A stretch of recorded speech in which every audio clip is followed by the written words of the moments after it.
ஒரு சாட்டர்டே எடுத்த விலாக் தான் வந்துட்டு இது. நெத்தலி மீன் அவியல் துவரம் அப்படின்னு சொல்லுவோம். ஸோ இது வந்து எத்தனை பேருக்கு தெரியும் அப்படின்னு தெரியலை எனக்கு.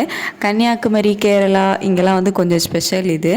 நாங்களுமே வந்து அடிக்கடி வைப்போம். இங்கே நான் கோவா வந்ததுக்கு அப்புறமா வைக்கவே இல்லை. சரி சாப்பிடணுன்னு ஆசையாக இருந்துச்சு, நெத்தலி மீன் பார்த்ததுமே வச்சிடலாம் அப்படின்னு சொல்லிட்டு தான் ஸ்டார்ட் பண்ணிட்டேன். இது பார்த்திங்க அப்படின்னா தக்காளி, வெங்காயம். ஸோ ஃபஸ்ட்டு வந்து வெங்காயத்தை நல்லா வதக்கிக்கணும். கடுகு தாளித்து வெங்காயம் நல்லா வதக்கிக்கிட்டு அதுக்கப்புறமா நம்ம கட் பண்ணி வச்சுருக்க தக்காளியும் ஆட் பண்ணி அதையும் வந்து நல்லா வதக்கிக்கணும். காலையில் வச்ச மீன் குழம்பு வந்து இருந்துச்சு, அதையே சூடு பண்ணி வச்சுட்டு நைட்டுக்கு சாப்பாடு மட்டும் சுட வச்சுட்டேன். சைட் டிஷ்க்கு தான் இந்த நெத்தலி மீன் அவியல் வந்து பண்ணிகிட்டு இருந்தேன். வெங்காயம் நல்லா வதங்கினதுக்கு அப்புறமா தான் நம்ம வந்து தக்காளியை சேர்க்கணும்.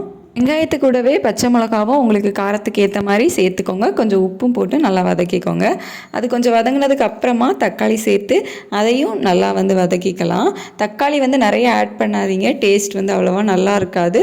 ஸோ ஒரு தக்காளி, ஒரு சின்ன சைஸில் ஒரு தக்காளி வந்து போதும். இந்த தக்காளி வெங்காயம் எல்லாம் நல்லா வதங்கினதுக்கு அப்புறமா நம்ம மசாலா ஆட் பண்ணிக்கலாம்.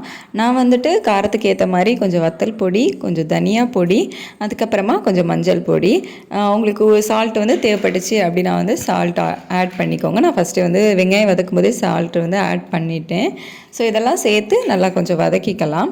அதுக்கப்புறமா நான் வந்து நெத்தலி மீனை முள் உருவி வந்து எடுத்து வச்சுருக்கேன். எனக்கு வந்து கொஞ்சம் பெரிய சைஸ் நெத்தலி தான் கிடச்சிது. ஸோ அந்த நடுவில் இருந்த முள்ளெல்லாம் அழகாக உருவி எடுத்துட்டு அதுக்கப்புறமா அதை நல்லா கழுவி வந்து வச்சுருக்கேன். இது வந்து ஆட் பண்ணதுமே நம்ம வந்துட்டு கிளறி விட்டோம் அப்படின்னா மீன் நல்லா வந்து பொடிஞ்சிரும்.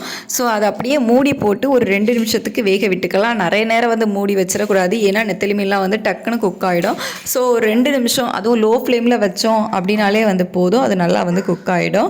ஸோ இப்போ பார்த்தீங்க அப்படின்னா உங்களுக்கே வந்து தெரியும். இதுக்கப்புறமா நீங்கள் லைட்டாக கிளறி விட்டீங்க அப்படின்னா ஓகேவாக இருக்கும்.